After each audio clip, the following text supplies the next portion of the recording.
sobre os PTDs. Sim, estamos aí, né, início de semestre, né, momento para replanejar, né, planejar o que nós vamos fazer agora, né, no segundo semestre do curso, né, seja primeiro módulo, segundo módulo, primeiro ano, segundo ano, né, e a gente tem aí a segunda entrega. Como vocês sabem, a entrega do PTD, ele passa, né, a ser semestral, né. Ah, Luciana, mas eu vou ter que fazer PTD de novo, é só um monte de papelada. Não, é o seu guia, professor. Ele vai te ajudar a direcionar os seus trabalhos, né? Algo que a gente não planeja, ele tem muito mais chance de ter problema, né? Do que quando eu realizo ali o meu planejamento, tá? Então, assim, eu acho que é importante a gente ter em mente, né, que o PTD, ele não é apenas uma formalidade, ele também é uma formalidade, ele serve como uma formalidade, mas ele é um espelho do meu dia a dia, né? Então, assim, o que eu vou fazer? Poxa vida, eu tenho aí quantas semanas de aula, né? Eu tenho um conteúdo para distribuir e quantas aulas eu vou ter para distribuir, né? Porque senão, de repente, eu acabo ficando muito tempo em um assunto, não dá tempo de passar para o outro. Então, veja a importância, né, da gente se planejar, se organizar, tá bom? Então, vamos a orientações no NSA. Então, primeira coisa, o PTD ele vai estar dividido em plano didático e informações complementares, né? Ai, mudou de novo? Não, nada mudou, tá? Vou mostrar para vocês aqui os pontos-chave, tá? Uma coisa muito importante de se verificar é qual plano de curso usar, né? Vou até mostrar aqui para vocês no meu Teams. Não é qualquer plano de curso, tá? Isso é muito importante, porque a gente, infelizmente, ainda pega PTD que foi exportado de outra tech, de outro curso que não tem nada a ver, tá? Então, não é porque o nome da matéria é o mesmo que o conteúdo é o mesmo, tá? Então, importante na nossa equipe lá, Tech Parcão 2062, nós temos qual PTD. Então, eu estou no primeiro ano de logística, é o 607. Ele vai aparecer onde? Aqui embaixo, ó. Você vai clicar nos comentários, aqui, respostas, e aí vai ter todos os PTDs aqui. Desculpa, todos os planos de curso aqui, tá? Então, eu vou fazer de RH, 242, terceiro ano. Veja aqui, o primeiro ano é diferente do segundo e é diferente do terceiro, né? É isso mesmo, nós estamos trabalhando com 3 planos de curso diferentes, tá? Então, veja a importância de olhar essa tabela para ver qual é o meu plano de curso correto, tá? Aqui não precisa ficar voltando para a correção, tá? O PTD. Então, a primeira parte é isso. Luciana, eu não estou encontrando a equipe, pode me ajudar? Pode me chamar no WhatsApp que a gente inclui, a gente, né, vai orientando aí, tá bom? Então, primeira coisa, plano de curso. Tenho que estar com o plano de curso correto, tá bom? Aí, eu vou abrir aqui o meu PTD, né? Cadastro o PTD atual, abrir o PTD, aí normalzinho, vou aqui em logística, no caso, vou pegar biologia. Semestre atual, eu vou clicar no segundo semestre, tá?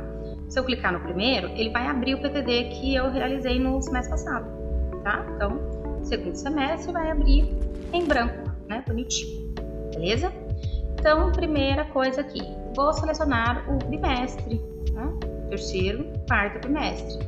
Então, a gente fez lá no primeiro e segundo, agora terceiro e quarto. Aí, para mim ainda não tá aparecendo, né? Dia 27 ele vai abrir para a gente poder lançar. O período aqui, importante, ele deve ser no máximo por quinzena, tá? Então, a gente tem aquele automático que ele cria pra gente, né, por quinzena. Eu quero fazer semanal. Ótimo, pode fazer também, tá? Eu quero fazer mensal. Não. Quinzenal no máximo, tá bom? Porque a gente consegue modificar, né, as atividades. Mas eu vou trabalhar a mesma base. Ok, mas não vai ser a mesma, né? Como vai mudar isso? Isso é bem importante, tá? tá? O que eu vou colocar aqui no meu PPD?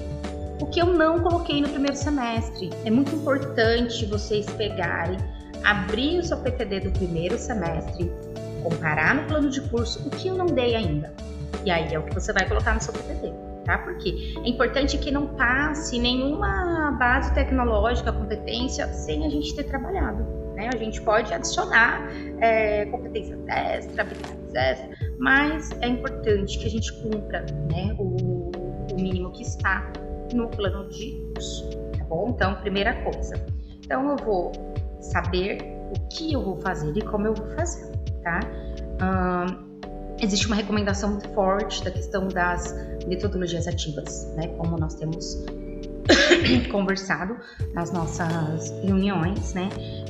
Quanto mais eu puder utilizar metodologias ativas, melhor, né? Porque isso traz o aluno para o saber como fazer, né? Traz ele aí para esse protagonismo.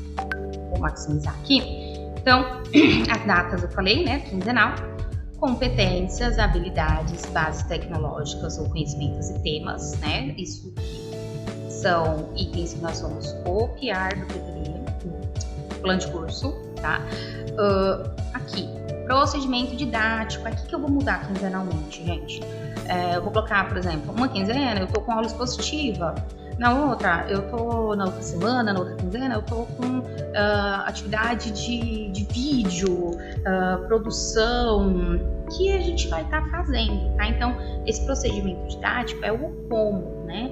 Como que eu vou passar isso para os meus alunos, tá? Então, muito importante. Nesse procedimento didático, a gente pode colocar lá as metodologias ativas, né? Como eu havia comentado. Então, isso é muito importante, tá? Aí, o próximo item aqui, né? Como eu falei na parte aqui do cronograma do PTD, instrumento de avaliação. Gente, instrumento de avaliação. O que exatamente eu vou utilizar, tá? É a entrega de um podcast? É uma avaliação escrita? É um debate? Qual exatamente é o instrumento que eu vou utilizar, tá? Então, importante deixar muito, muito, muito claro. O próximo passo é o critério de avaliação. O critério de avaliação ele é ainda mais importante do que o instrumento.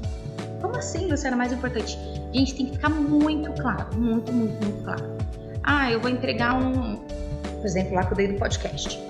Critério de avaliação, por exemplo, duração de até 3 minutos. Né? Pro, mas a minha nota tal. Quanto tempo tinha de podcast? 20 segundos. Já descumpri meu critério. Tá entendendo que quanto mais claro eu deixar, menos o meu aluno vai ter dúvidas da minha avaliação, né? Então é muito importante. E aqui no instrumento, gente, 3 no mínimo, tá? Por que no mínimo? Não tem máximo, gente. Então assim, eu quero usar 10 instrumentos, à vontade, tá? Desde que eles sejam diferenciados, tá? Então é muito importante. Eu vou fazer 3 instrumentos, prova escrita, prova escrita e prova escrita. Não, diferencia. Prova escrita, o outro eu vou fazer uma apresentação, o outro eu vou fazer um debate. Então é importante você variar, porque às vezes um aluno ele não consegue te entregar naquele formato, escrito, por exemplo. Mas numa apresentação ele consegue se sair muito bem, ele consegue demonstrar o conhecimento dele. Tá? Então, é muito importante que sejam diferenciadas esses instrumentos de avaliação. Lembrando sempre, né, daquele campo da gente colocar da recuperação contínua, tá? Vai ser feita ali no dia a dia, né, do aluno, e a gente vai lançar como um dos instrumentos de avaliação, né, uma última coluna ali, que vai demonstrar que essa recuperação contínua foi realizada, tá? Então, falei aqui dos critérios, né? Então, uma coisa que veio na orientação, não utilizar a assiduidade como instrumento de avaliação, tá? Ela pode compor, por exemplo, dentro da participação, dentro da observação direta, porém, não entra como instrumento, tá? Eu vou usar, então, observação direta. A gente precisa ser muito cuidadoso com isso. Por quê? Eu vou ter que dar muito detalhe do que é essa observação direta. entrega de atividade, estar presente, né, na aula, participando, trazendo contribuições, estar em grupo. Então, deixar muito claro quais são os critérios dessa observação direta, né? Não é apenas o olhar, não é apenas, é isso, eu acho que, não. Então, como vai ser essa avaliação? Eu vou observar se ele está interagindo em grupo, vou observar se tem feito as entregas. Então, é importante, né, deixar bem claro aí. Então, quanto mais claro, menos se tem a reclamar, tá bom? Então, isso é muito importante. E aí, a gente passando aqui para o próximo campo de material, propostas e estratégia. Estratégia de recuperação contínua. É importante deixar bem claro as estratégias. Aqui não é só um instrumento, tá? Então não é recuperação contínua, segunda prova. Não é isso. Eu vou disponibilizar um material extra, eu vou estar com esse aluno, vou fazer algum plantão, eu vou trabalhar com outras atividades, né? Ela pode aparecer aí em um momento, mas em algum momento da estratégia da recuperação contínua. Não como único e exclusivamente recuperação contínua prova, tá bom? Então, descreva o passo a passo desde a seleção do material, né, e até a atividade avaliativa, né, desse aprendizado, tá? Propostas aqui de interdisciplinaridade, atividades escolares, a gente tem aí o nosso calendário, a gente falou da nossa feira técnica, então é importante que se coloque, né, qual vai ser o projeto, o que vai acontecer e, né, lembra que eu falo que não dá para namorar sem o namorado saber? Se eu estou fazendo um interdisciplinar aqui de biologia com geografia, o professor de geografia tem que saber e colocar que ele está com biologia, tá bom? Então, muito importante aqui que vocês conversem para tá bem alinhadinho. Material de apoio. Gente, material de apoio, o que é importante? Seguir as normas da BNT, tá? Não joga o link, não. Coloca bonitinho nas normas da BNT, devendo contemplar, bibliografia básica do plano de curso, dá uma olhada.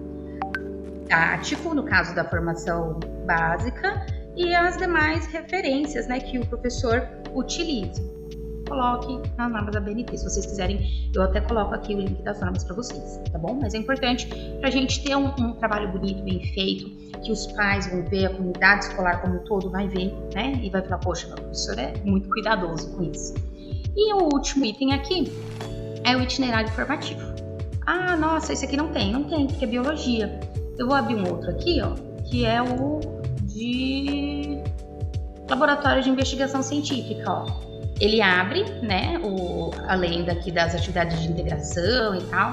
Veja que aqui são atividades escolares, então aqui eu vou pensar no contexto, por exemplo, que eu falei da feira tecnológica, que vai ser algo interdisciplinar, transdisciplinar, né?